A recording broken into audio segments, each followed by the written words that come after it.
रूप पाहता लोचनी सुख झाले हो सर्जनी तो हा विठ्ठल बरवा तो हा माधव बरवा तो हा माधव बरवा तो हा माधव बरवा रूप पाहता लोचनी सुख झाले हो सर्जनी तो हा विठ्ठल बरवा तो हा माधव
तो हा माधव बरवा तो हा माधव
धन माता पिता तुकामणी सत्य कर्मावावे साधू तुकामणी सत्य कर्मावावे तुकामणी सत्य कर्मावावे साई तुकामणी सत्य कर्मावावे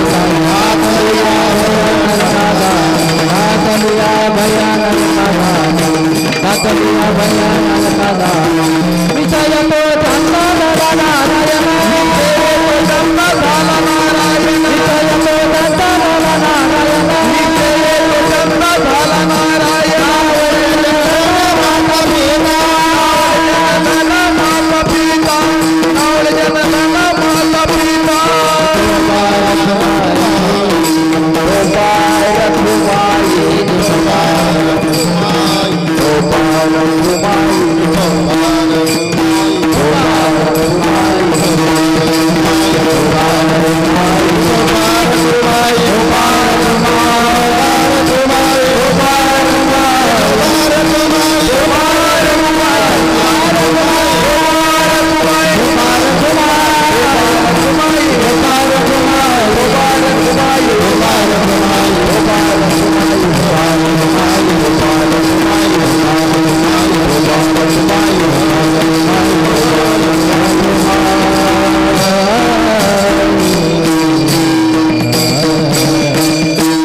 प्राप्त प्रसंगी अखंड हरिनाम पंचदिवसीय सप्ताह त्यामधील तिसऱ्या दिवसाची सेवा माझ्याकडं भाऊच्या आज्ञेवरून या ठिकाणी आलेली असताना प्राप्त प्रसंगी प्राप्त वेळेमध्ये या ठिकाणी सेवेकरता घेतलेला अभंग विश्वमान्य देवमान्य संतमान्य पंचम वेद निर्माते विश्ववंदनीय जगद्गुरु तुकाराम महाराज यांचा असून हा 4 चरणाचा अभंग या अभंगामधून जगद्गुरु तुकाराम महाराज आपल्याला भक्ताचे लक्षण सांगतात. विठाला विठाला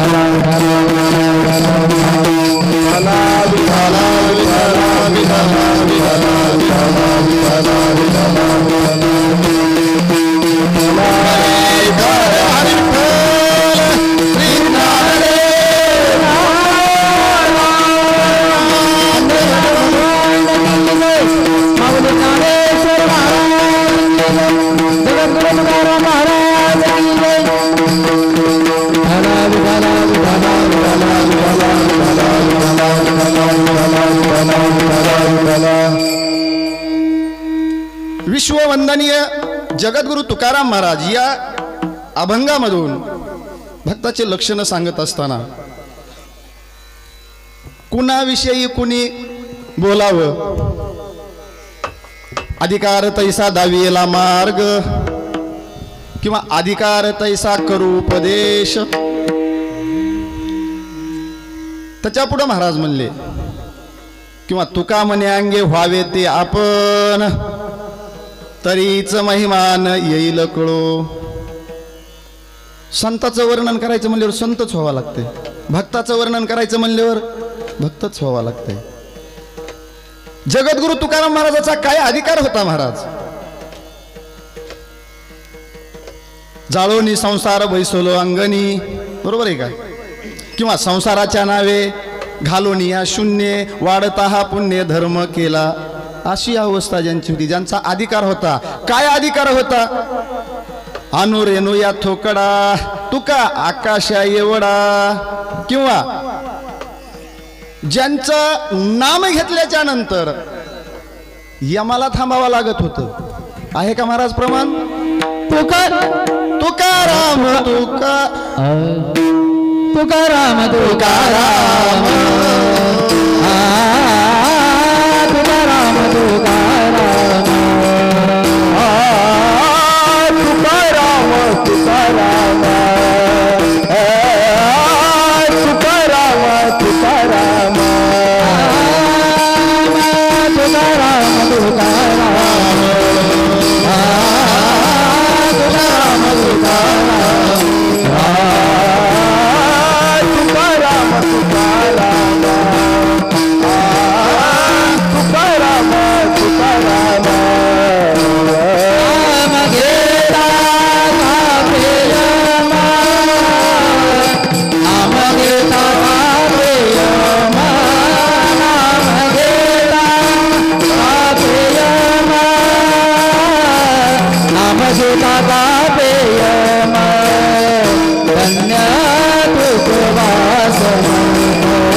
तसाच येम धन्य तू सुवास धन्य तू सुवास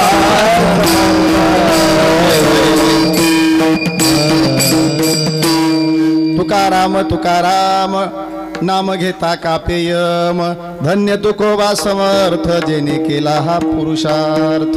एवढा अधिकार ज्यांचा असताना आणि मग त्या तुकाराम महाराजांना भक्ताचे लक्षण सांगावे. बरं काही बाह्य लक्षण आहेत का आंतर लक्षण आहेत? बाह्य लक्षण झालं भक्त ऐसे जाणा जे देही, देहावर उदास असणारे भक्त का? बरोबर आहे का? भक्त ऐसे जाणा जे देही, देहावर उदास असणारे भक्त का? बरोबर आहे का? उत्तर द्या बरोबर. देहावर जे उदार आहेत ते भक्त. जुन्या काळामध्ये एक माता माऊली म्हणल्या संसाराचा विटा आला, बरोबर आहे का?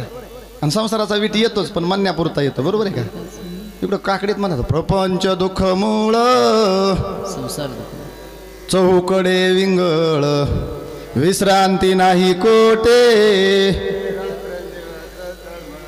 सगळ्याला काकडा पाठ आहे, नेमकं अनुकरणातच येत नाही. असं इवळू इवळू काकडा म्हणायचा आणि मग दुःख मुळे इंगळ आहे तर कशाला त्याच्यात घुसतात तीनदा. आणि त्या माऊली म्हणल्या काही नाही, आता या संसाराचा एवढा वीट आला, आता जाते कुठेतरी जीवच देत. रात्रीची वेळ होती आणि बाहेर दरवाज्यातून मुंडकं काढलं आणि पाहिलं, अंधार दिसला. पुन्हा परत आल्या. ते पतिदेव म्हणले आता काय राहिलं? नाही माय बाहेर लय अंधार आहे म्हणल्या. त्या तिकडं जाईपर्यंत तरी मला उजाड पाहिजे म्हणून कंदील बघायले. भक्त ऐसे जाणा जे देही, मग हे भक्त आहेत का?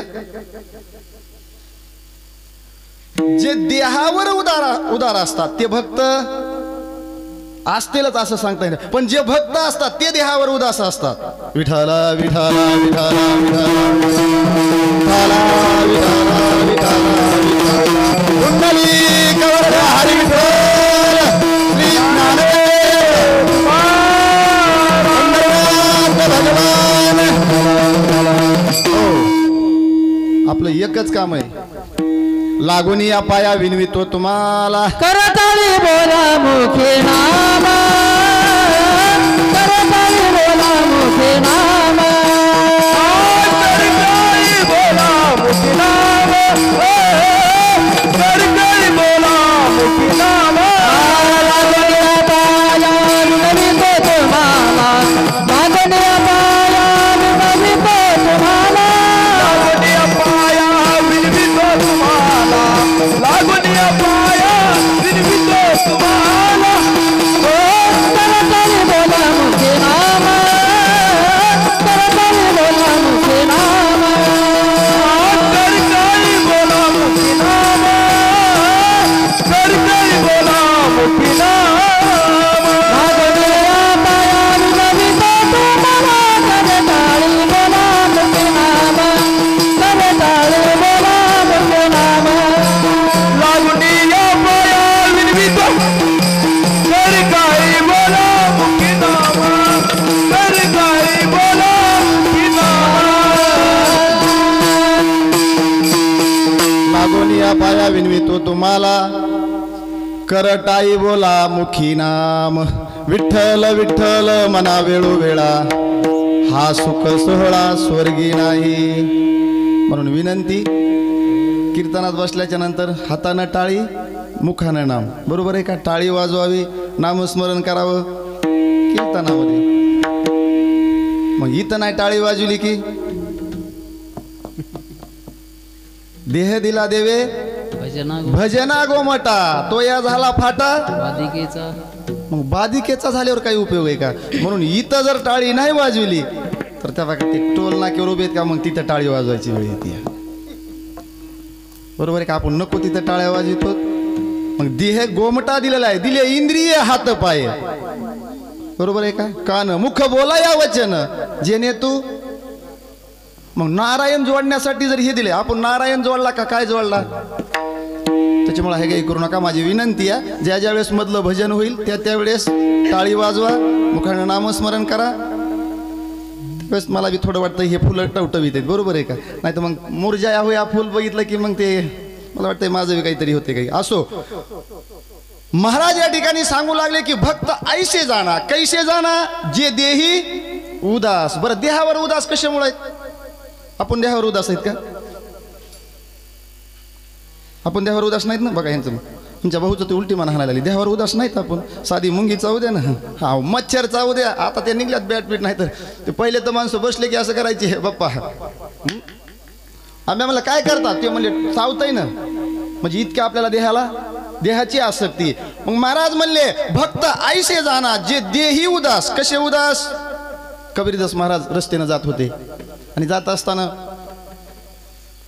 कुत्रं होतं ते धावत यायचं. कबीरदास महाराजाच्या पायाला लोचका घ्यायचं, पुन्हा पळून जायचं. बऱ्याच अंतरावर चालत चालत गेले का महाराज? थोडं विकू कमी करायचं होता. आणि पाहिलं, महाराज ते कुत्रं तुमचा चावा घेतय, पुन्हा सोडतय. आणि त्यावेळेस पासून ती मन पडली. कोणची? कुत्ता जाणे चमडा जाणे. चमडा जाणे. बरं, काय या देहावर उदास आहे तर त्यांना माहिती. हे कसं या नाशिवंत देह जाणारे सकळ, आयुष्य खातो काळ सावधान. देह जाईल जाईल यासी काळोबा. हे झालं इकडलं, पण हे साधन म्हणून वापरता येते. महाराज म्हणले आयुष्याच्या साधने सच्चिदानंद पदवी घेणे. हे करता येतं, हे तिथपर्यंत नेऊन टाकायचं. पण साधन कुठपर्यंत वापरायचं? मोटरसायकल आहे, केजून आपण येऊ लागलो, त्या गाडीनं आपल्याला इथपर्यंत आपण आलो. हे काय झालं? आपलं केजून इथपर्यंत येण्याचं साधन झालं. मग साधनानं आपल्याला आपल्या साध्यपर्यंत पोहोच केलं का? ते साधन साध्यापर्यंत पोहोच झाल्यावर बी पुन्हा हे करायचं का? मग तशी याची आसक्ती सुटाय पाहिजे. हे कुणाला कळतंय? भक्त ऐसे जाणा जे देहावर उदास आहेत आणि त्यांना या देहाची आसक्ती. बरं, काय कारण आहे? महाराज म्हणले भक्त ऐसे जाणा जे देही उदास. नुसते देहाचे उदास नाही, आणि जे देहावर उदास असतात. देह जावो अथवा राहो पांडुरंगी, किंवा वेडा झालो ना वेडी याच्या. देहाचं तर सोडा, वेळ लागतंय या, बरोबर आहे का? माणसं म्हणजे उठतंय की सुटतंय, पण वेळ लागल्यावर असंच राहतंय. ते वेड्याच्याच गावाला जातंय. देहावर उदास आहेत. आणि ज्यांनी काय केलंय? भक्त ऐसे जाणा जे देही उदास आहेत. कसे उदास आहेत त्या ठिकाणी? तर जसं कबीरदास महाराज म्हणले की चमडा जाणे आणि कुत्ता जाणे, त्याप्रमाणे उदास आहेत. कारण काय? बघा, एखाद्या माणसानं आपल्याला रस्त्यानं चालत असताना एक दगड पडलेला आहे, फार मोठी बाल आहे, त्याच्याविषयी काय तुम्हाला आसक्ती का? त्या दगडाविषयी आसक्ती का तुम्हाला? तुम्ही नुसतं बघतात त्याच्याकडे का? तुम्हाला काय वाटतंय का तो उचलून घ्यावा, डोक्यावर घ्यावा, पिशवीत घालावा, असं काही होतंय का? त्याच्याविषयी तुम्ही कसे आहेत? आपण कसं आहेत? उदास आहेत. तसं भक्त आपल्या देहाविषयी उदास असतात. बाजारला गेलो तर एखादा मनुष्य म्हणला, ओ महाराज ही माझी पिशवी आणि तुमच्या जवळ राहू द्या, थोडं माझं काही मेडिकल वगैरे घ्यायचं राहिलं, मी घेऊन येतो. ती पिशवी तुमच्या जवळ ठेवली, त्या पिशवीविषयी तुम्ही कसे आहेत? बोला ना. तुम्हाला त्या पिशवीची आसक्ती का? त्याच्यातल्या वस्तू काही तुम्हाला माहिती आहेत का? मग त्या बॅगविषयी, पिशवीविषयी जसं तुम्ही उदास आहेत, तसं भक्त आपल्या देहाविषयी काय असतात? उदास असतात. आणि जे असे उदास असतात, जे भक्त असतात, तेच देहावर उदास असतात. म्हणूनच महाराज म्हणले भक्त जाणायचे तुम्हाला, ओळखायचे तुम्हाला, आणि सांगायला कोण? बघा, सांगण्याचा अधिकार असला पाहिजे. मी तर सांगितलं ना, की कुणी वर्णन करावं? एक माणसाला प्रत्येक आलेल्या पाहुण्याला शेजारच्या विचारायची सवय होती. महाराज पेरेट महाराज आलं की चौकशी करायची, तुमचं शिक्षण किती झालं? पहिल्या शिक्षणाला महत्व होतं ना पहिल्या काळामध्ये, त्याच्यामुळे आले की चौकशी करायची. महाराज मग तुमचं शिक्षण किती झालं? एक पाहुणा भेटला ते मला, महाराज मी काय जास्त शिकलो नाही, मी फक्त नॉन मॅट्रिक झालो. पण भानगड अशी, महाराज जे विचारित होते का त्यांना त्याच्यातलं नॉलेज नव्हतं. ते म्हणले नॉन मॅट्रिक शिकले तुम्ही? हा महाराज म्हणले, चला चला आपल्या शेतात मी तुम्हाला ज्वारीचा हुरडा वगैरे अशी सेवा केली. ते नॉन मॅट्रिक काय माहीत नाही ना ज्या क्षेत्रातलं, बरोबर आहे का? दुसऱ्या दिवशी दुसऱ्या शेजाऱ्याचा पाहुणा आला, तर म्हणले जय हरी महाराज, राम राम, आणि तुमचं शिक्षण काय झालं? ह्यांना ते विचारण्याची ती हीच असायची, आवडच असायची. ते म्हणले काय मी MA झालो. काय म्हणले ते? MA झालो, नीट लक्ष देऊन ऐका, माझा दृष्टांत एवढाच आहे. ते म्हणले तुम्हाला नॉन मॅट्रिक नाही होता आली. विठाला विठाला विठाला विठाला हो, दृष्टांत कळायला 4Gचं कार्ड लागतंय. आता तुम्ही असं झोपी गेले केल्यावर तुम्हाला कसा दृष्टांत कळ? काय म्हणले ते? तुम्हाला नॉन मॅट्रिक नाही होता आलं. MA झालेल्या माणसाला म्हणतो नॉन मॅट्रिक नाही होता आलं, म्हणजे त्या क्षेत्राचं ज्ञान आहे का? ज्याला ज्या क्षेत्राचं ज्ञान आहे त्यानं बोललं ना, सुज्ञ माणसानं म्हणा महाराज जमलं बरं का, नुसतं जमलं म्हणू द्या, त्यांचा फार मोठा आशीर्वाद असतो. बरोबर. आता बाकीच्या 100 जणांना नाही नाही नाही लोईस तुमचं रात्रीचं काय, तुम्हाला काय तिच्यातलं? ज्या त्या क्षेत्रातलं ज्याला ज्ञान आहे त्या सुज्ञ माणसानं विचार. तसं इथं वर्णन करणारे कोण आहेत? अधिकारी. इथं विश्वमान्य देवमान्य आहेत. अव सदे हे वैकुंठ गमन ज्यांनी केले ते तुकाराम महाराज भक्ताचे लक्षण सांगतात. ते अभंगाचं पहिलं चरण.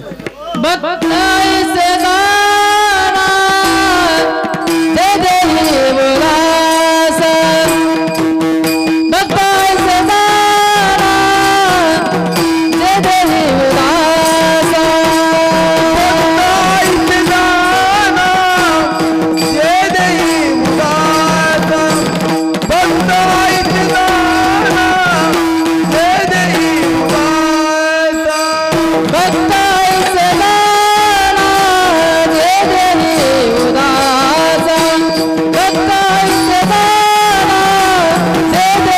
उल्हास, भक्ताईचे गाणा दे देही उल्हास, भक्ताईचे गाणा दे देही उल्हास.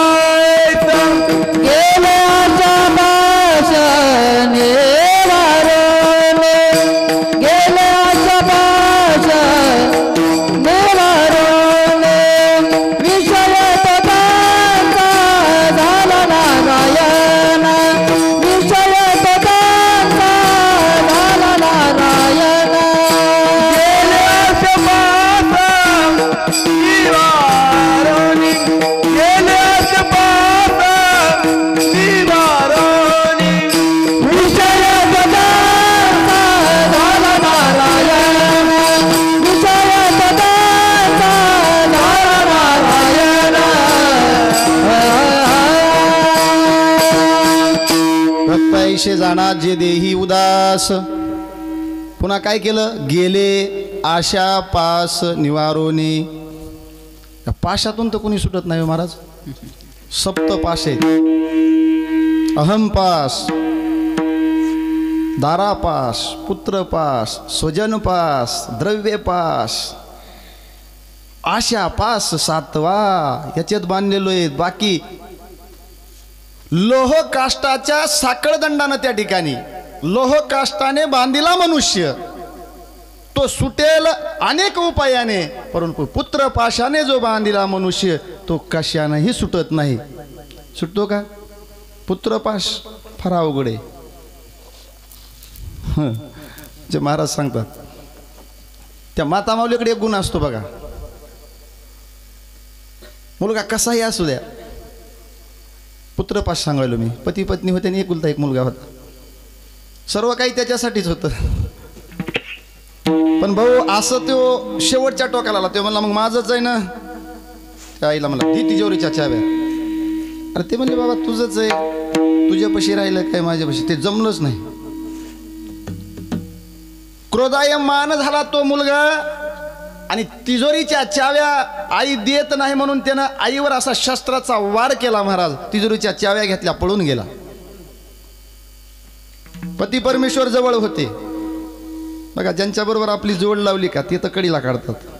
त्या अवस्थेमध्ये पत्नीला उचललं, दवाखाना केला, व्यवस्थित सर्व काही असणारी ट्रीटमेंट केली. आणि जेव्हा सावध झाल्या, मी पुत्रपाश सांगायला लक्ष द्या, त्यावेळेस विचारलं का हो बाळू मला भेटायला आला नाही. त्यांच्या मुलाचं बाळू नाव होते. त्यांचे पती म्हणले काय बोलती? अरे तुझ्या जीवावर उठला ना तो. जन्मदात्या आईचा विचार केला नाही आणि त्याचं काय तू आणखीन स्मरण करतीस, आठवण काढतीस? अहो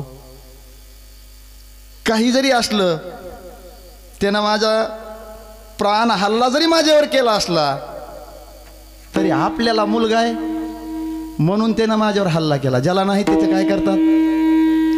असंच आहे का कसं आहे? हे तुमचं अंतकरण आहे. म्हणून महाराज म्हणले ऐशी कळवळ्याची जाती करी लाभाविन प्रीती. बरोबर आहे का? लेकुराचे हित न वाहे माऊलीचे चित्त.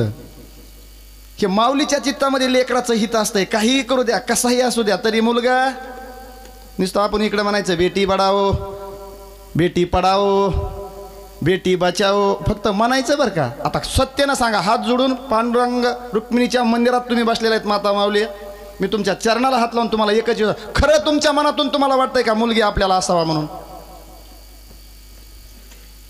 इथंच गोड पेन खाताय भाऊ. हे म्हणायलाय फक्त, पण मनातून वाटतंय कुणाला मुलगी असावा म्हणून. माणसं दुःखीच होतात. बरोबर आहे? हे नुसतं वर करणे. मग कसा का असणारा पुत्रपाश, याच्यातून कुणीही सुटू शकत. चला पुढं. दारापाश आहे. दारा म्हणजे पत्नी, जगाच्या भारी, पण हा म्हणले बाबा बायकोच्या आरी. बस म्हणलं की बसला, उठ म्हणलं की उठला, आणि सुट म्हणलं की. अहो महाराज अवघड आहे तुमचं. काय देवादिकाच्या बायका, देवादिकांना ऐकावं लागलं आपल्या पत्नीचं. आपण तर मनुष्य सामान्य.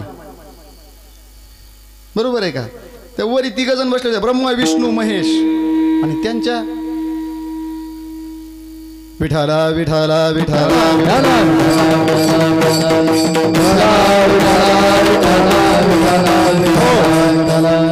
गेल्या.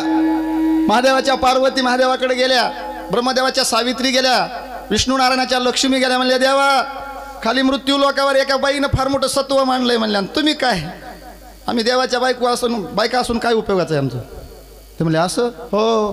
अरे म्हणले पण ते सत्व आहे ना, सत्व का म्हणे पतिव्रता, तिची देवावरी सत्ता, आणि तिथं आम्हाला कसं म्हणजे जमतच नाही.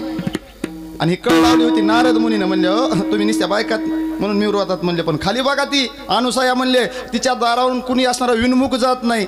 हे गेले ना, मी दारापास सांगायला लागलो. बरोबर का? देवादिकाला जिथं ह्यो पास वलांडता आला नाही, पत्नीचं ऐकावं लागलं, गेले नाही हे तिघ. हो, त्या अनुसया माता म्हणली काय हरकत नाही, पण काय सेवा होती.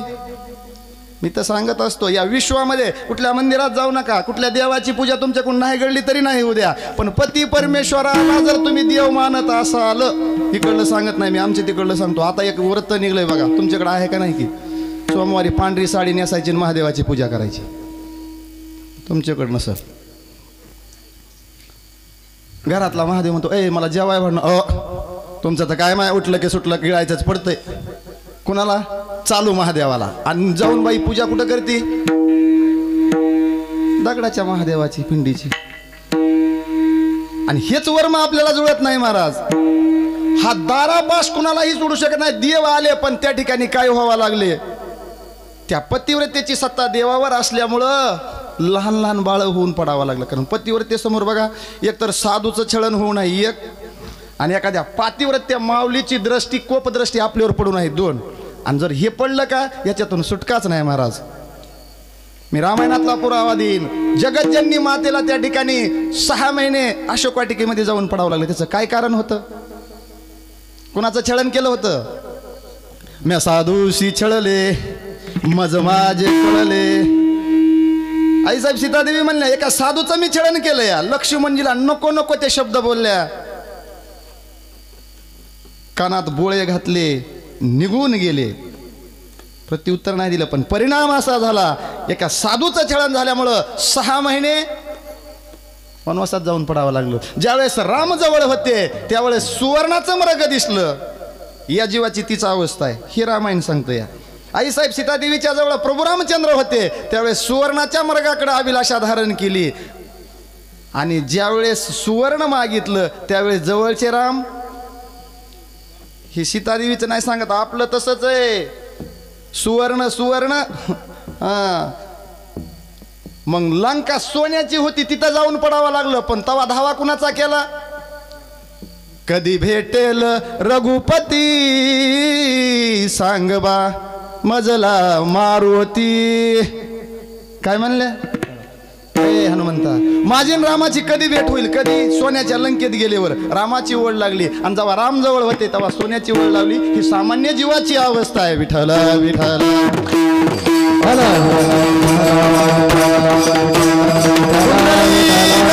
हर विठ्ठल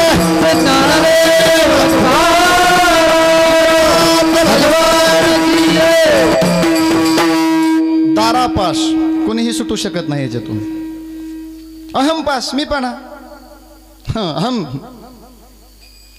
देह अहंकार रावण न्यूटोनी बरोबर आहे का. अहम पाश हे तर फार बाधक आहे महाराज. पण माऊली म्हणले मी आणि माझे विसरले जयाचे अंतकरण पार्था संन्यासी जाण निरंतर तोची. मी आणि माझं गेलं पाहिजे नाही तर मग अहमपणा चिटक्याला त्या पाशात गुंततो. द्रव्यपाश द्रव्यपाश तर सोडित नाही. द्रव्यासाठी तर काय आता तर सध्या चालू आहे कलियुगात एकच वाक्य आय वॉन्ट मनी. अय मनी मनी. ते वासुदेवाची ऐका कहाणी जगात नाही राम रे दाम करी काम वेड्या दाम करी काम रे. काय करताय. पैसा लागतो महाराज पण कसा लागतो कुठपर्यंत लागतो. विठाला विठाला विठाला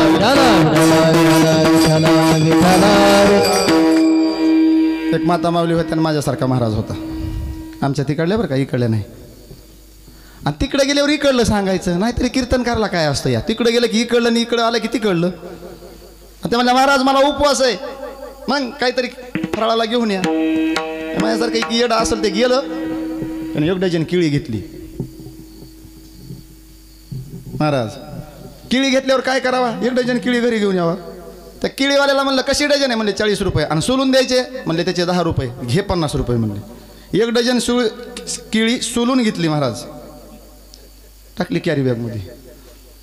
आलं घराकडे येत असताना एक किराणा दुकान दिसलं त्याच्यात घेतली साखर. आलं किचन वाट्यावर ठेवलं. अय तुला फराळाला आणलं म्हणले. ह्यांना वाटलं बरं झालं मालकाला काम सांगितलं होतं आपलं काम पाहत्यात म्हणल्या काय आहे तू म्हणली होती ना केळी आणा म्हणून. आम्ही म्हणले मग मला केळी अशी कशी. ते म्हणले आकर इथं येऊन बी खायचीच होती ना त्याच्यामुळे सोलून आणली. आणि त्या असं नाही नीट बोलल्या. त्या म्हणल्या तुमच्या डोक्यात काय डोकं आहे का खोक आहे. केळी घरापर्यंत येण्यासाठी तिला साल्ट ठेवावं लागतंय तसं हे जीवन असणारं आयुष्यरूपी जीवन कडीला जाण्यापर्यंत ते साल्ट रूपी केळीला जसं साल्ट गरजेचं आहे तसं आपल्या जीवनाला हे आवरण द्रव्याचं गरजेचं आहे. म्हणून महाराज काय म्हणले तुम्ही धन कमवा पण कसं जोडोनी या धन उत्तम व्यवहारे उदास विचारे वेच करी. असं केलं तर सुटता येत आहे नाही तर द्रव्यपासातून कुणी सुटला. पुत्रपास दारापास द्रव्यपास अहमपास आणि आशापास तर 7वा आहे. आपलं आशेमध्ये जीवन जातंय पण आपण आपल्या आत्मउद्धाराचं बघा आज प्रत्येक जण एकच काम करतंय फक्त कशाचं उद्धाराचा. पण उद्धाराचा कोणी विचार करतंय का. म्हणजे एक महाराज लहानपणीच असणार मी त्यांना प्रश्न केला होता म्हणलं महाराज शिक्षण नोकरी याचं काय.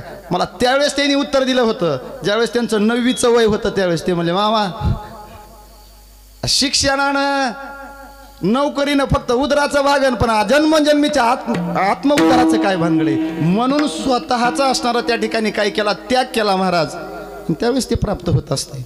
जी मूर्ती आज तुमच्या समोर आहे चहू बाजूनं तयार आहे पक्वाद सांगा नवे नवे ज्ञानेश्वरी असणारी कंठस्थ आहे त्या ठिकाणी. पण हे कधी होतं माहिती का सातत्य आणि जीवनाचा विचार आल्याच्या नंतर. आणि म्हणून याही पाशातून कुणी सुटू शकत नाही परंतु भक्त ऐशे जाना जे देही उदास गेले आशा पास निवारुनी 7 पाशाचं ज्यांनी निवारण केलेलं असतंय ते भक्त देहावर उदास असतात 7 पाशातून मुक्त झालेले असतात. त्याचं कारण आहे अभंगाचं दुसरं विषय तो त्यांचा झाला नारायण. विषय तो त्यांचा झाला नारायण. विषय तो त्यांचा झाला नारायण. विषय तो त्यांचा झाला नारायण. विषय तो त्यांचा झाला नारायण. विषय तो त्यांचा झाला नारायण. विषय तो त्यांचा झाला नारायण. विषय तो त्यांचा झाला नारायण.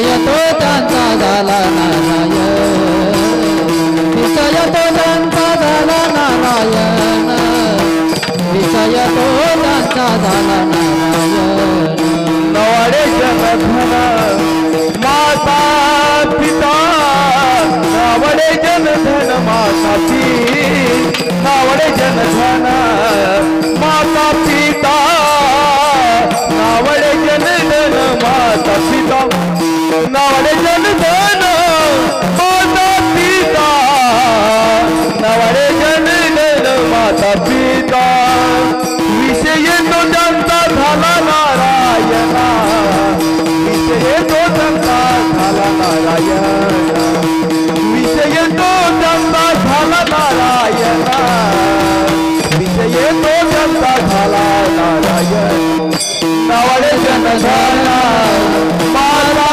पिता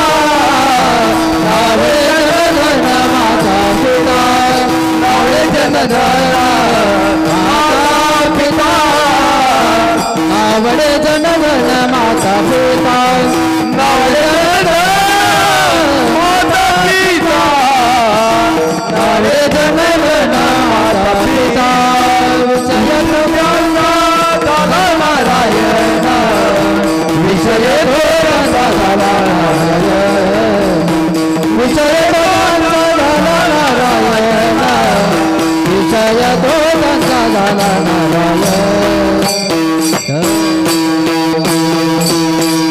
विषय तो त्यांचा झाला नारायण नावडे जनधन माता पिता ज्यांचा विषय नारायण झाल्यावर दिनरजनी हाची धंदा गोविंदाचे पवाडे दिवस न कळे रात्र न कळे अंगी खेळे दैवत आणि खेळते का नाही दैवत पण दैवत खेळण्यासाठी काय करावं लागतं माऊली म्हणले हळूहळू ढाळे ढाळे हे तुलेने एक वेळे आता हे वय सुरुवातीला जर केलं तर महाराज होते बरोबर आहे का हे तर मी तर सांगत असतो बाबळीचं झाड लहानपणी साळलं तरच रामकाठ होती बरं का नाही तर त्याच्यावर रुमणेच निघतात बघा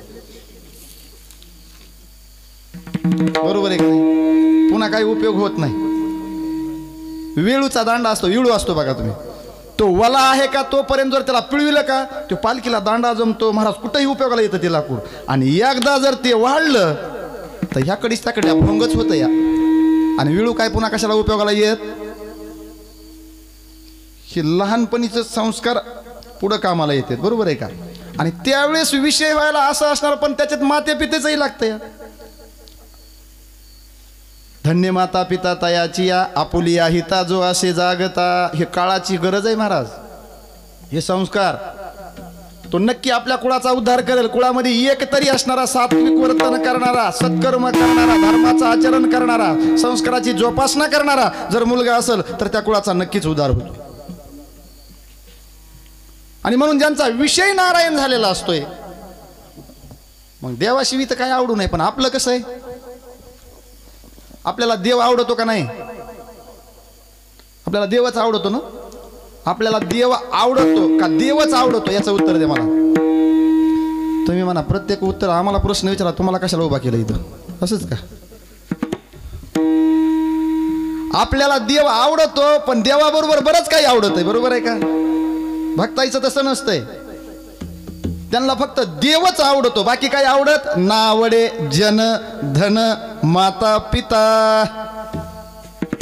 शेवटचं लय अवघड आहे कोणतं जन नाही आवडत जन का आवडत नाही जन हे दिल्या घेतल्याचे अंतकाळीचे नाही कोणी म्हणून जन नकोय जे जन आज आपल्याला डोक्यावर घेते का ते उद्या पायाखाली तुडल्याशिवाय राहत म्हणून तर याचं नाव आहे पहिल्यापासून काय जमाना सासू सुनाचं भावा भावाचं बापल्याकाचं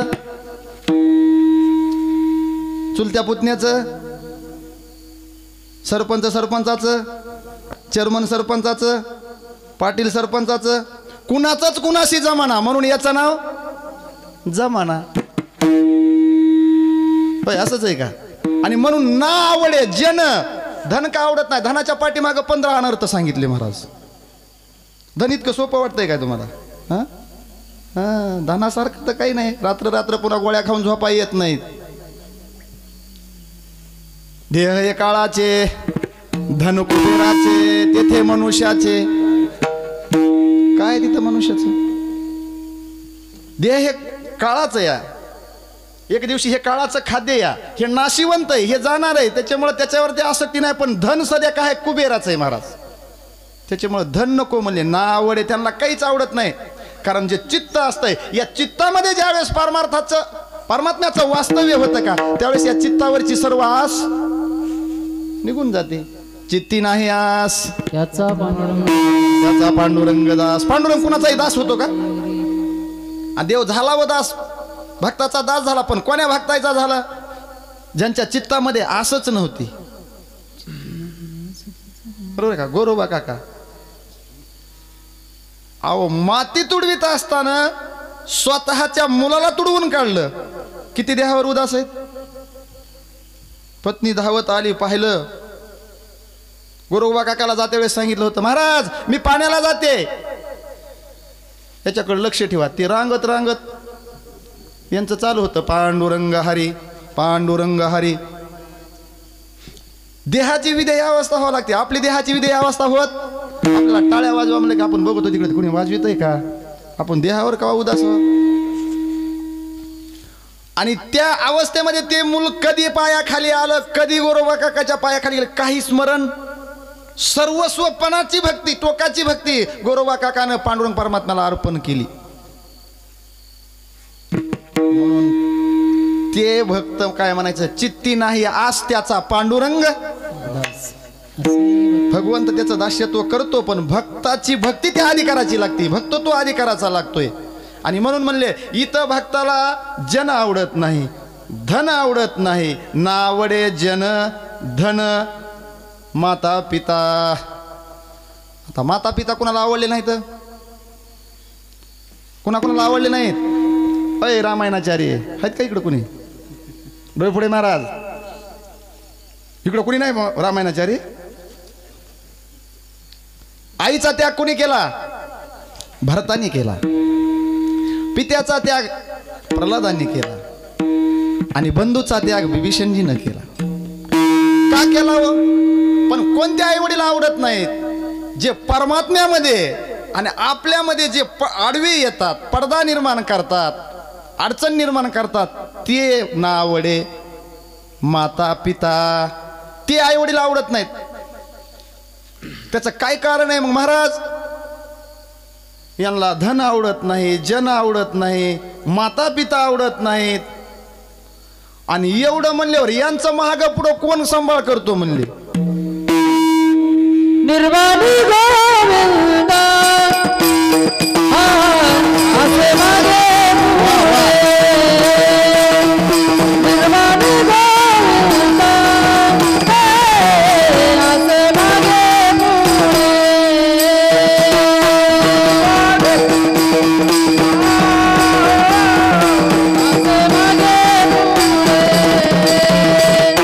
निर्वाणी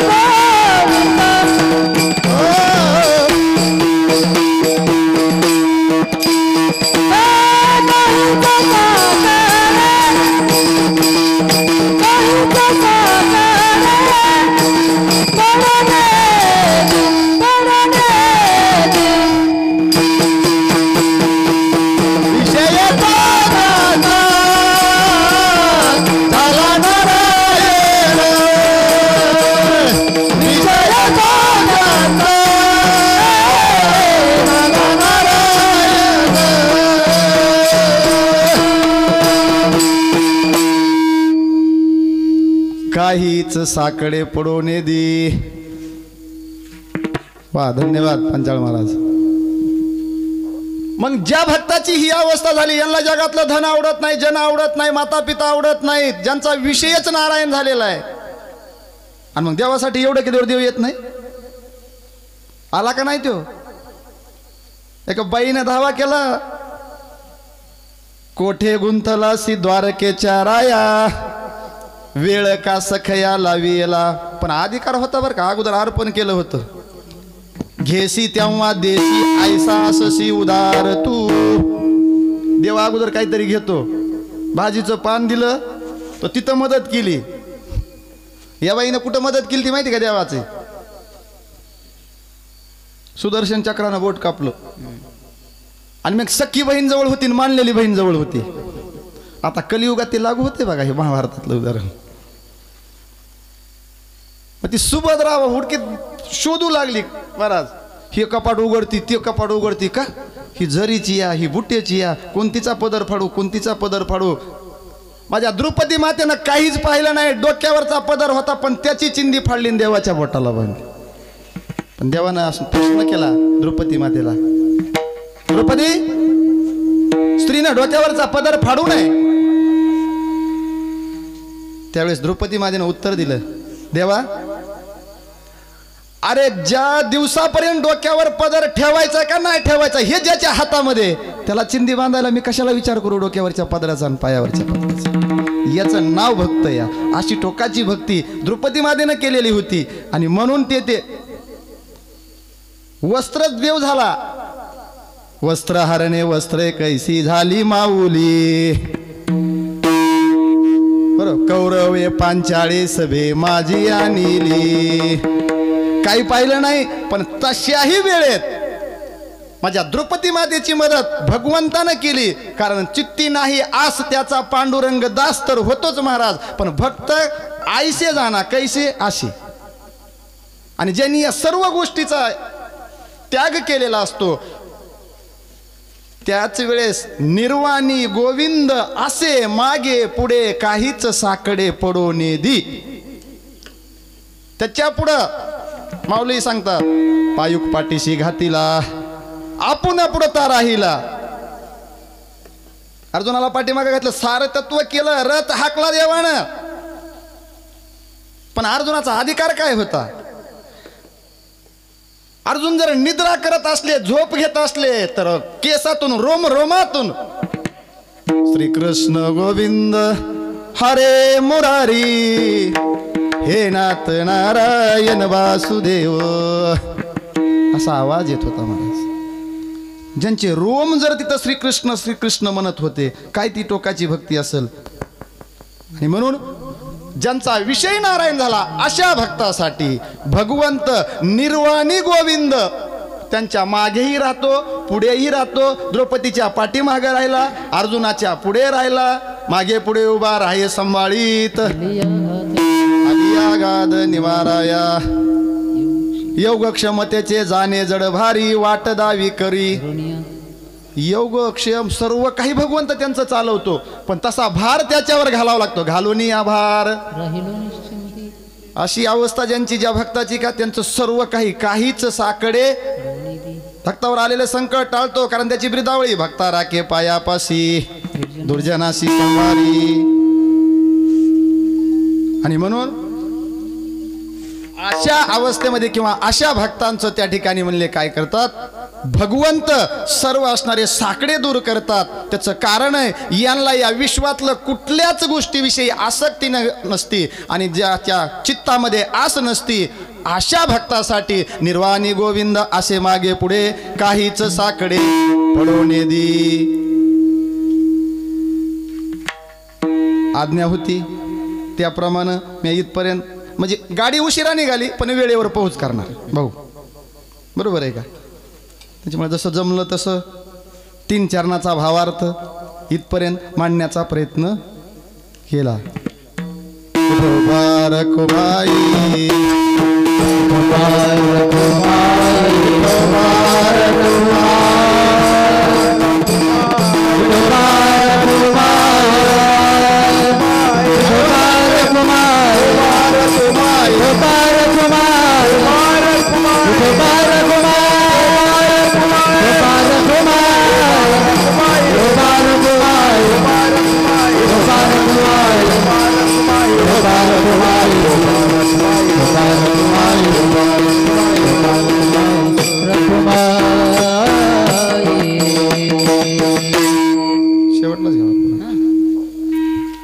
भक्ताईशे जाना जे देही उदास गेले आशापास निवारोनी.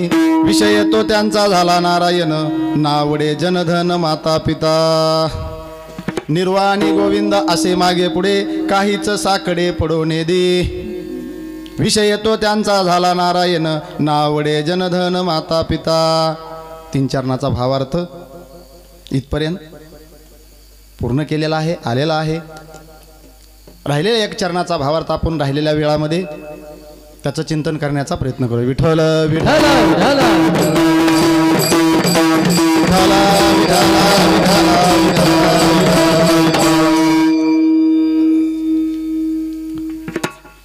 महाभारतामध्ये बरेचसे माणसं अधिकारी होते बघा. कृपाचार्य असतील, द्रोणाचार्य असतील, भीष्माचार्य असतील. पण खरंच द्रोणाचार्यानं, कृपाचार्यानं, भीष्माचार्याने धर्माच्या बाजूने न्याय दिला का हो? सत्कर्म कळलं का? सत्यकर्माला सहाय्य झाले का? काय सत्यकर्म होतं? ज्या वेळेस द्रौपदी मातेनं आपल्या 5 पतीकडे पाहिलं, आणि बघा कसं असतं माता माऊलीचं, सुरुवातीला त्या धैर्य खच्चीकरण करत नाहीत, धीर धरणार. द्रौपदी मातेनंही तेच केलं होतं. सुरुवातीला म्हणल्या, बघू मला सांगितलं, ए दुःशासना, मी एकवस्त्री रजस्वला आहे, मला स्पर्श करू नको. आणलं. आणल्याच्या नंतर पाहू म्हणले, आपण काय करू, माझे 5 पती, हे माझं या ठिकाणी असणार, काय होऊ देणार नाही, छळण होऊ देणार नाही. त्यांच्यावर विश्वास होता. त्यांच्याकडे पाहिलं, 5 जणांना माना खाली घातली. जाऊ द्या म्हणल्या, 5 पतीनं खाली मान घातली. एक एकाचे मनोव्यापारे, हे विश्वची होय संवारे, अशा अधिकाराची महात्मे तिथं बसलेली. कृपाचार्य, द्रोणाचार्य, भीष्माचार्य, त्यांच्याकडे पाहिलं, त्यांनी खाली माना घातल्या. चला, तिथून पुढे ही धीर खेचला, म्हणजे खचू दिला नाही द्रौपदीनं. हिनं सांगितलं, काय नाही, मी माझ्या भाऊबळावर, पण काय आबला नारी, बरोबर आहे का, शेवटी असणार. आणि मग ज्यावेळेस कळून चुकलं की आता आपण यांचा प्रतिकार करू शकत, त्यावेळेस भगवंताचा धावा केला. मला सांगायचंय काय,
या ठिकाणी अधिकारी महात्मे होते.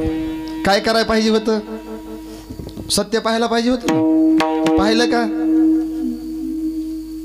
हे महाभारतातलं झालं. आज कलियुगात तेच होतंय महाराज.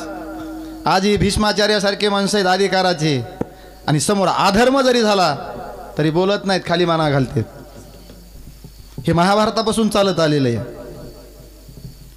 आणि म्हणून या प्रश्नाचं उत्तर त्या बाईनं विचारलं ज्यावेळेस 113 बाणाच्या शय्यावरती भीष्माचार्य पडले. इच्छामरणी होते, उत्तरायणाची वाट पाहत होते, आणि त्यावेळेस अज्ञातवास संपला पांडवांचा. आणि भगवान परमात्म्याने यांना बरोबर घेतलं. चला म्हणले, तुम्हाला राजनीती त्या ठिकाणी असणारं सर्व काही ज्ञान भीष्माचार्याकडून ऐकायला मिळेल. 5 पांडवांना बरोबर घेतलं. या बाई निघल्या. त्यावेळेस पासून आहे पुरुष मंडळी म्हणा, कुठं विनिगा जाऊ नाही बाई, बरोबर आहे का? स्त्रियांना जास्त ठिकाणी येण्याचा अधिकार. या निघल्या. अर्जुन म्हणले, काय गरज आहे, आम्ही आहोत ना. त्यावेळेस भगवान श्रीकृष्णांना सांगितलं, येण्याची इच्छा आहे का, येऊ द्या म्हणले. गेल्या. तिथं भीष्माचार्याचं ज्ञान असं गंगेच्या पाण्यासारखं वगामध्ये चालू होतं. 5 पांडव ते श्रवण करत होते आणि द्रौपदी माता श्रवण करत असताना स्मित हास्य केलं. अर्जुनानं पाहिलं ओळून पाठीमागं. ए वयोवृद्ध माणूस, अधिकारी माणूस बोलत असताना हसू नये. का हसलीस? त्यावेळेस भीष्माचार्याला कळालं. ते म्हणले, अर्जुना दाब देऊ नका, तिनं योग्य केलंय. ती हसली म्हणजे बरोबर वेळेलाच हसली, त्याचं कारण आहे. विचारा का हसली? द्रौपदीने सांगितलं, महाराज ज्यावेळेस मी तुमच्या चेहऱ्याकडे पाहिलं, मी तुमच्याकडे याचना केली, त्यावेळेस तुमचं हे गंगेसारखं वाहणारं ज्ञान कुठं गेलं?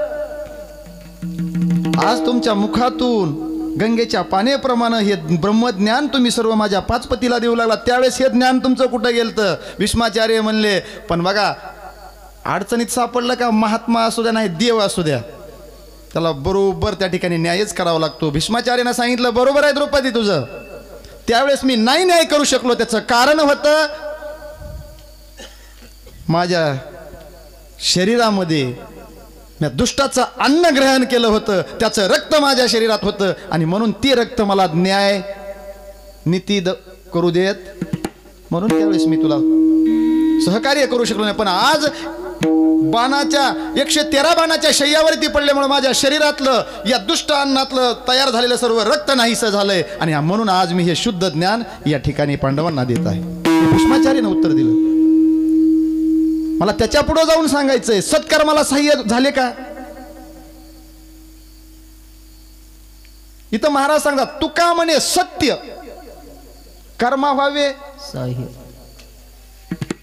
आपल्या सत्कर्माला सहाय्य व्हावं नाही महाराज. नरकाला जरी जाण्याची वेळ आली तरी सत्कर्म जे भक्त सोडित नाहीत, ते ज्यांचा विषय नारायण झालेला असतो, ते नरकाला जाण्याची पण भीती पाळत. मग भीष्माचार्याला कशाची भीती होती? तिथं जर मदत केली असती तर अधोगती होती, बोलता येत नव्हतं, नवे नवे नरकाचाच भीती वाटली त्या ठिकाणी, आपलं अधपतन होईल म्हणून तिथं न्याय करू शकले नाही. इथं सांगा, तू का म्हणे सत्य कर्मा व्हावे साह्य. सत्कर्माला साह्य व्हायचं, मग नरकाला जरी जाण्याची वेळ आली तरी मागं पुढं बघायचं. तुका म्हणे सत्य कर्म व्हावे साह्य. तुका म्हणे सत्य कर्म व्हावे साह्य. तुका म्हणे सत्य कर्म व्हावे साह्य. तुका म्हणे सत्य कर्म व्हावे साह्य. तुका म्हणे सत्य कर्म व्हावे साह्य. तुका म्हणे सत्य कर्म व्हावे साह्य. तुका म्हणे सत्य कर्म व्हावे साह्य.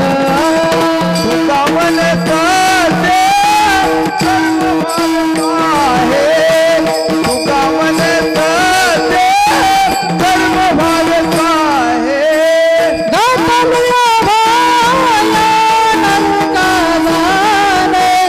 गौतमिया भाया नरका जाणे. विजय तो ज्ञाता झाला नारायण. विजय तो ज्ञाता झाला नारायण. नरका जाणे. गौतमिया भाया नरका जाणे. विजय तो ज्ञाता झाला नारायण. विजय तो ज्ञाता झाला नारायण.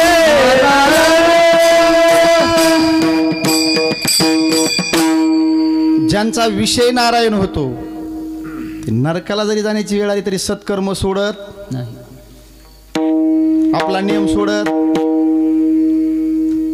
तर काही माणसं असतात 4-6 महिने पारमार्थ करतात, 4-6 वर्षे करतात, आणि एखादं असं मोठं संकट आलं, काय महाराज देवानं काही बरं केलं नाही.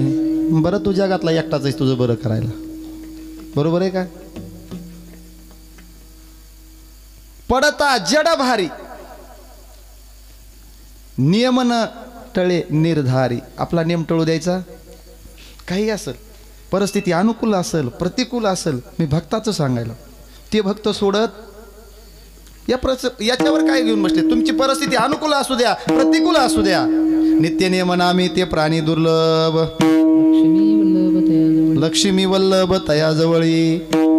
हे भक्ताचं लक्ष नाही. सत्कर्माला तर सहाय्य होतातच, नरकाला जरी जावं लागलं तरी सत्कर्म सोडत, आणि सत्य कर्माला सहाय्य हो. सत्य कर्म कर्म तरी कोणचं आहे? स्वामी काज गुरु भक्ती पितृवचन सेवापती हीच विष्णूची महापूजा. अनुभव नाही तुझ्या, हे सत्कर्म आहे महाराज. पण हे करावं लागतंय. आता काही ठिकाणी हे करत असताना पण काही संकट येतात पंचाळ महाराज, बरोबर आहे का? पण तिथं काय करावं लागतंय महाराज? असे काही संकट आले का? जुन्या काळातला एक दृष्टांत आहे. एक राजा होता आणि राजाच्या दरबारामध्ये पुरोहित होते पहिले, म्हणजे सल्लागार, मोठमोठे साधू महात्मे असायचे. त्यांच्या सल्ल्यानं पहिले राजे काय करायचे, सर्व राज्य कारभार. त्या साधूने एक दिवशी असं भाकीत केलं, ते म्हणले राजासाहेब ऐका, आपल्या राज्यामध्ये असा पर्जन्य पडणार आहे, असा पाऊस पडणार आहे. त्या पावसाची एक विशेषता आहे, जो कोणी त्या पावसामध्ये भिजल त्याला वेळ लागेल. पण पहिल्यापासून हे महाराज चालत आलेले, हे काय ऐकत आहेत काय माणसं? त्या कोरोनात म्हणलं का नाही, ते म्हणायचं काही म्हणतात माणसं, भाऊलं का नाही, ऐकत नाहीत माणसं. मग तसं त्यावेळेस ही प्रजा म्हणली, राजा काही फरमान काढतो, राजा बोले दल हाले. त्याचं काय म्हणले, मोठ्याचा आला गाडा आणि गरीबाचं झोपडं. आपलं काय घरात बसून भागतंय काय, जावं लागतंय म्हणले, भिजू द्या, भिजलोत तर भिजलोत. आणि असं पाहता पाहता सर्व प्रजा त्या पर्जन्यामध्ये, काही निमित्तानं बाहेर कोणी उद्योगाला गेलेले, कामाधंद्याला गेले, भिजले महाराज. बरोबर त्याच ठिकाणी असा बदल झाला, सर्व प्रजा भ्रमिष्ट झाली. वेळ लागलं प्रत्येकाला. आणि वेळ लागल्यावर मग वेळामध्ये काय, काही माणसं उघडे होऊ लागले, अंगावर वस्त्र ठेविनात, कुणी हातात काट्या घेऊ लागले, कुणी कुणाला दगड हाणू लागले, कुणी नुसतंच असणारं नृत्य करू लागले. वेळ लागणे ही एक भक्तीच आहे महाराज, पण त्याचा वेळ लागावा, बरोबर आहे का? आणि हे वेळ सगळी प्रजा मिळून महाराज दरबाराकडे जाऊ लागली राजाच्या. प्रधानजी म्हणले महाराज सगळी प्रजा आपल्या राजवाड्यावर येऊ लागली. राजानं पाहिलं आणि म्हणले प्रधानजी पण हे तर नृत्यही करतेत, एकमेकाला दगडही हाणतेत, कुणी आपल्या अंगावर वस्त्र ठेवत नाही, कुणी अर्धे नग्न आहेत, कुणी अर्धे उघडेत, ही काय भानगड आहे या?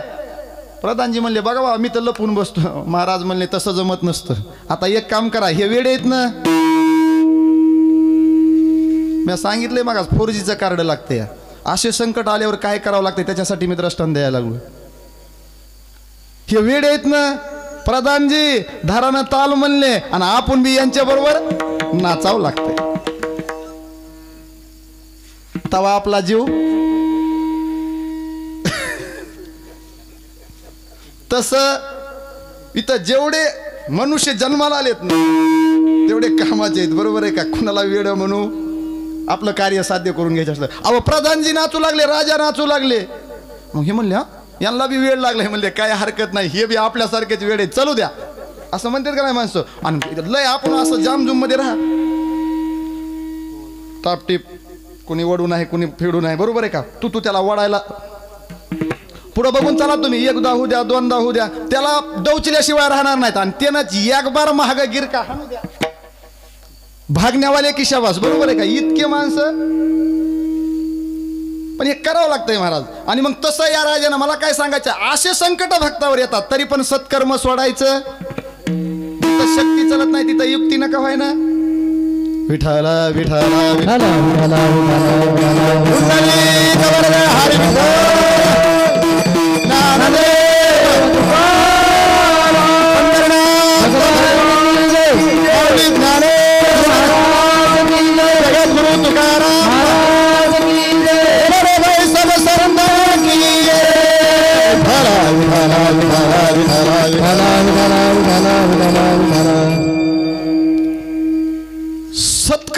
सत्कर्म करणं म्हणजे कोणतं कर्म? रोज भजन करणं, हरिपाठ म्हणणं, ही तर संध्या झाली हो. पण आपलं खरं सत्कर्म कोणतं आहे? तहानेल्याला द्यावे पाणी, भुकेल्याला द्यावे, बरोबर आहे? आता हे भाऊनं चालविलेले हे बरोबर आहे का? नामा म्हणे केशी राजा केला नेम, किंवा माझ्या वडिलाची मिराशी गा देवा, तुझी चरण सेवा पांडुरंगा.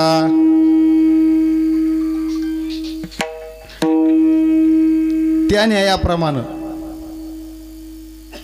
आपण आपला नियम टळू द्यायचा, तसं भाऊचा नियम आहे. कसं काय ना. आणि ही कृपा तुमच्या समोर बोलण्याची ही भाऊचीच कृपा आहे नाही तर. आणि खरं आहे बरं का,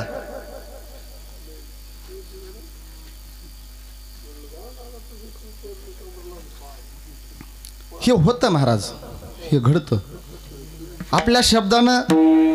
बघा ना, मी सांगत असतो, एखाद्या म्हणतो महाराज मला हे जमन का हो? अहो जमतंय काही नाही, सातत्य ठेवा, होऊन जाईल. एवढं तुम्ही म्हणा ना, त्याची प्रगती होती.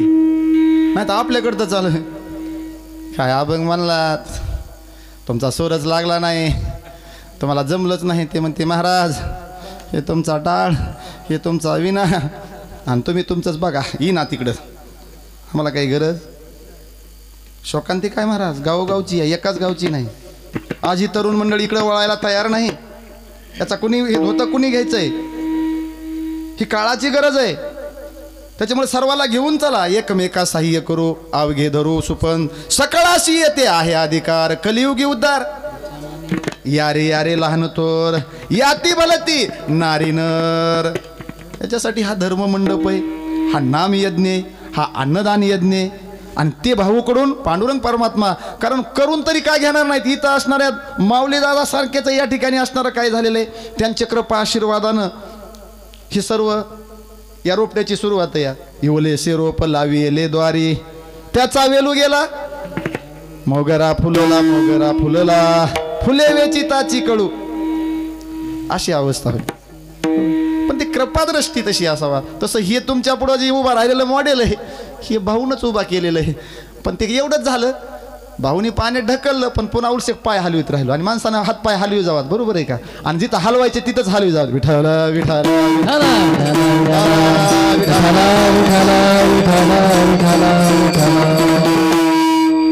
हात पाय हलवायचे तिथं.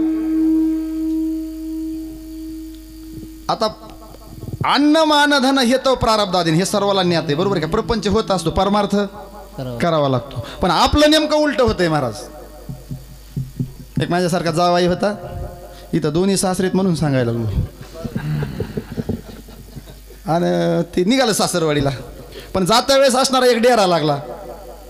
आणि सांगितलं महाराज पुढं जरा डेरा आहे बरं का, जरी तिथं पाय फसले तरी म्हणले हात पाय हालू. आता म्हणजे काही बी सांगते, हे गेलं फसलं डेरेत महाराज. आणि काय सांगितलं होतं, हात पाय हालू. हे जे नाचत चालू केलं हे कुमारानं माती तुडी लेवणी, एक पाय उपसायचा, एक पाय टाकायचा, एक पाय उपसायचा. ते गेलं ना गळे इतकं, पळत आले म्हणजे अय पाहुणं, आता तुम्हाला सांगितलं होतं डेरेमध्ये हात पाय हलू नका, इथं डेरा आहे खाली खाली जाते माणूस. ते म्हणले मग हात पाय हलू नका, मी काय असाच उभा राहू का? अहो इथं तुम्ही नुसतं स्थिर राहिले असते तर आम्ही तुम्हाला उपसून काढलं असतो. आता तुम्ही गळे इतकं बुजले ना म्हणले. ते कसं तरी त्यांनी ते सगळे धावत आले, ते बांधलं कुणी सोलानं, कुणी काय करून ते आपलं बाजूला घेतलं. आणि आता म्हणले काय करा, जावा इथून चलत, पुढं एक विहीर आहे त्याच्यामध्ये उडी टाका, सगळं असं क्लिअर होऊन निघतात. मात्र तिथं पाण्यामध्ये हात पाय हलवाय पाहिजेत का नाही, तिथं नेऊन टाकलं महाराज ते पाण्यात असं पुढं. आता बुडवण का राहील? हे आपलं तेच झालंय ना, जिथं हात पाय हलवू नका म्हणलं तिथं हलवल्याशिवाय राहत. हे उलट झालंय. आपल्याला घ्यायचंय काय, चप्पल खरेदी करायची, दुकानात कुणाच्या जायचं, पेड्याची आहे. बघा आमचे महाराज म्हणले विठ्ठला विठ्ठला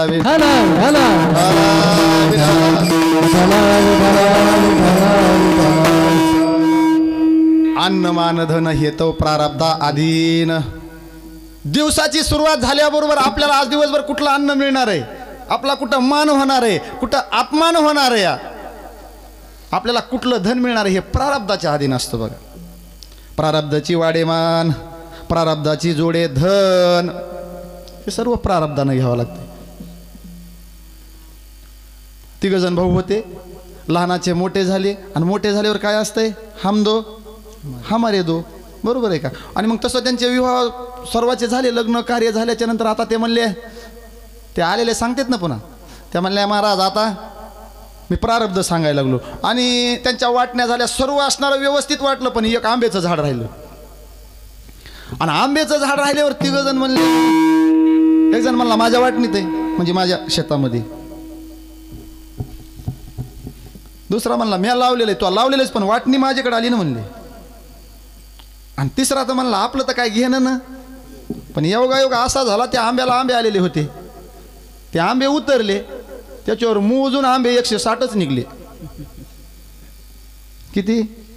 160. ज्याच्या वाटणीत होता तो म्हणला पट्ट्या 100 घेणार. दुसरा म्हणला घेऊ द्या, कशाला काय करायचे, नाही मामुशे काय नो भागणेवाले की शाबास म्हणले हा 100 तर 100, खाली किती राहिले.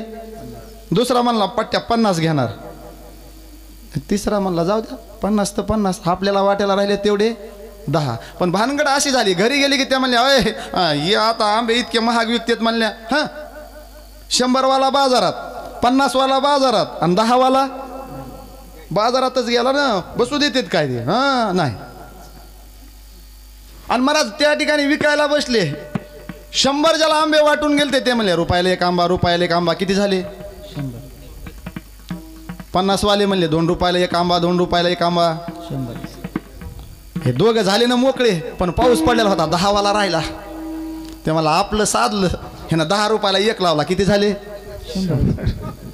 विठ्ठल विठ्ठल विठ्ठल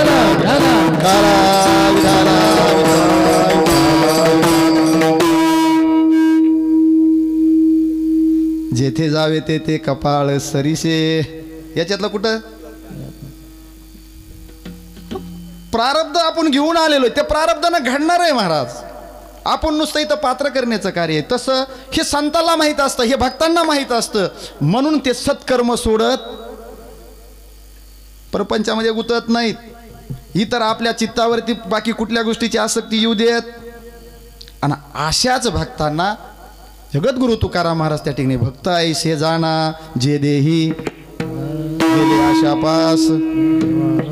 मग त्यांचे आशा पास सर्व काही निवारण झालेलं असतंय. कारण का? विषयत्व त्यांचा झाला नारायण, नावडे जन धन माता. आणि एवढी अवस्था ज्यांची झाली का, आता ह्यांना आवडत आहेत काय? अय जन धन माता. आमचे डोईपुढे महाराज बघा, काकडा गुंगवित शुद्ध पारमार्थ. वय किती या, पण चला म्हणलं का गाडीवर बसणार की. हो आणि आपलं एक आहे महाराज, हा जे कारंजले गांजले त्यासी म्हणे जो तोची साधू ओळखावा ना देव तेथेची. हा ते कलियुगातलं आपल्याला आवडत नाही. कोणचं? जे का सजले धजले आणि त्यासी म्हणे जो. हां बेश्रमीतून येऊ द्या ना महाराज. लय लांबून आला. कुठून लांबून आला? बरोबर आहे का? अनुभवाचे बोलत महाराजांनी सांगितलं जे रंजले गांजले त्यासी म्हणे जो आपुले तोची साधू ओळखावा. आणि देव दुसरीकडे हुडकायची गरज, शोधायची गरज, तिथंच देव भेटन तुम्हाला. पण ते पाहिजे. पण आज वयवृद्ध माणसाचं कोण आदर करतो? करतं का कोणी? अय बाबा कशाला निघालात किया झाला, घरीच बसा की, त्याला काही लागत नाही का? तू बी एक दिवशी बाबाच होणार आहेत ना, बरोबर आहे का? काय माणसं निसर्गाच्या विरोधात चालायला बघते. तर आयुष्यभर आपण काही काळ कुठं कपड्याला लागू नये म्हणून प्रयत्न करतो आणि केसाला काळं लावल्याशिवाय राहत नाही. बरोबर आहे ना? तुम्ही कितीही काळं लावा त्या ठिकाणी, कितीही केस काळे करा, तरी एक दिवशी पांढरे झाल्याशिवाय हे काय वरदान नाही. दात आपलेत पण पडताना विचारतात का आपल्याला? डोळे आपलेत पण नजर कमी येतात ते विचारतात का आता मला कमी दिसायला लागले तू सावध हो असं म्हणतात का? नाही. केस आपलेच आहेत पण पिकताना आपल्याला विचारतात का आता आम्ही पांढरे होऊ लागलो आहोत जरा सावध व्हा असं म्हणतात का? अरे जे इंद्रिय आपल्या शरीराच्या आपल्या ताब्यात नाहीत, निसर्गाचा नियम आहे आएगा सो जाएगा राजा रंक फकीर. तिथं आपलं काय? आणि हेच ज्यांना कळालेलं असतंय म्हणून म्हणले भक्त आईसे जाना जे देही उदास असतात. आशा पास ज्यांचं निवारण झालेलं असतंय, विषय ज्यांचा नारायण झालेला असतोय, ज्यांच्या मागे पुढे गोविंद असणारं त्यांची काय करतो संकटाचं असणारं त्या ठिकाणी निवारण करतात. काही संकट पडू देत नाहीत, साकडं पडू देत नाहीत. आणि असे भक्त जे नरकाला जरी जाण्याची वेळ आली तरी आपल्या सत्कर्मापासून विनमुख राहत नाहीत. तुका म्हणे सत्य कर्मा व्हावे साह्य घातली अभय नरका जाणे. असो मला जेवढी वेळ दिली प्राप्त वेळेमध्ये जेवढं माझ्या बुद्धीला पेललं, माझा अधिकार नाही वास्तविक पाहता महाराज. नाही उमटले संत चिन्ह अंगी, उपदेशा लागी पात्र झाला. आपल्याकडे कुठलं चिन्ह नाही, आपला अधिकार नसताना, परंतु सेवके करावे सांगितले काम. तसं तुम्ही मला एक काम सांगितलं होतं, ती सेवा करण्याचा मी प्रयत्न केला. माझ्या बुद्धीला, माझ्या जेवढं काही माझ्या बुद्धीला त्या ठिकाणी ज्ञान अवगत झालं त्याप्रमाणे सरळ सरळ अभंगाचा भावार्थ चिंतन मांडण्याचा मी प्रयत्न केला. या अभंगाचं चिंतन असंच असेल असं काही नाही महाराज, बरोबर आहे का? याचं आणखीन चिंतन असू शकतं आपापल्या अधिकाराप्रमाणे त्या ठिकाणी. म्हणून अल्पज्ञानानं, अल्पबुद्धीनं, अल्पमतीनं या ठिकाणी मी सेवा रूपानं हे तिसऱ्या दिवशीचं पुष्प तुम्हा सर्व श्रोते मायबापांच्या चरणावरती समर्पित करण्याचा प्रयत्न केला. याच्यामध्ये जे योग्य असेल ते माझ्या गुरुवर्याचं समजा, ते शास्त्राचं समजा, पुराणाचं समजा. जे अयोग्य असेल, जे अशुद्ध असेल ते माझ्या बुद्धीचा दोष समजा, माझ्या अल्पज्ञानाचा दोष समजून मी तुम्हा सर्व श्रोते मायबापांच्या समोर असणाऱ्या त्या ठिकाणी पदर पसरून ते माझी मला परत द्या अशी या ठिकाणी विनंती करतो.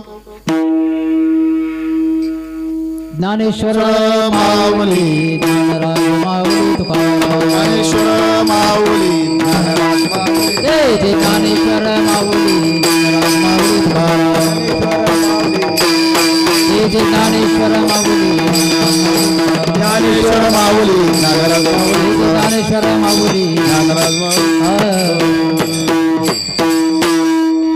मना उमरी हो पंचायत त्यांनी म्हणत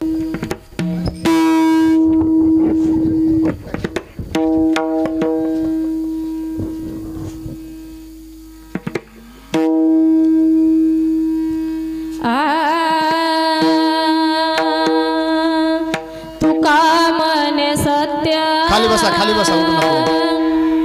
कर्मा व्हावे साय तुका मन सत्य, कर्मा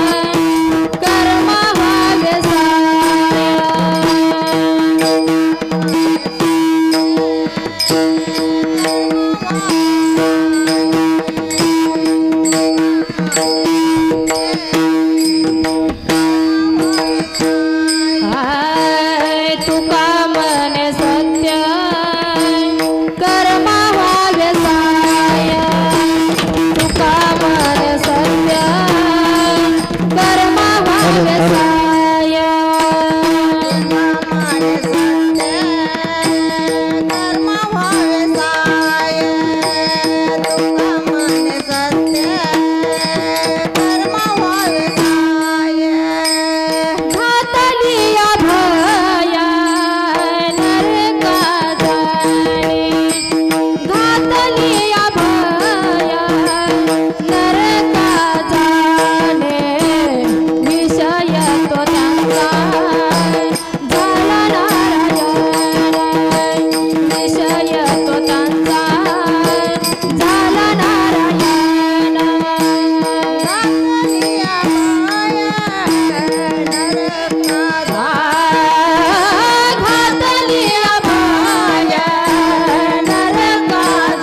विषय तो त्यांचा झाला नारायण